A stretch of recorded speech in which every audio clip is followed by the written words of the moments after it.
కూటమి ప్రభుత్వానికి countdown మొదలైందా? ఎంపీ సీఎం రమేష్ గారిపై రైతులు ఫైర్ అవుతున్నారా? ఎన్నికల ముందు అడ్డమైన వాగ్దానాలు ఇచ్చారు. ఇప్పుడు ఎన్నికలు అయ్యాక కనిపించడం మానేశాడని కూటమి ఎంపీ సీఎం రమేష్ పై మండిపడుతున్న రైతన్నలు.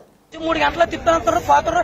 ఎస్సీ గారికి మేము సహకరిస్తున్నాం, ఆయన కూడా ఒక రైతు కుటుంబం అని చెప్పి మాకు సహకరిస్తున్నారు, మమ్మల్ని వచ్చిగిస్తున్నారు తప్పని ఏవయ్యా ఎండి ఏవయ్యా అది కరెక్టేనా? ఈ రైతులను ఇబ్బంది పడుతున్నారు అని ఎవరో ప్రశ్నిస్తున్నారు ఏంటండి?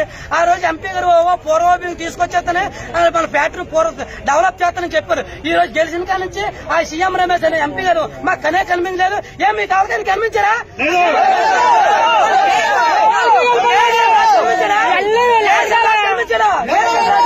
ఎందుకండి పుట్టుమని చెప్తే కేఎస్ఎల్ రాజు గారికి 2 కిలోమీటర్లు చోడవరం 2 కిలోమీటర్లు కేఎస్ఎల్ రాజు గారికి వచ్చి ఈ రైతులందరూ ఓట్లేసి 40,000 మెజార్టీతో గెలిపించారు.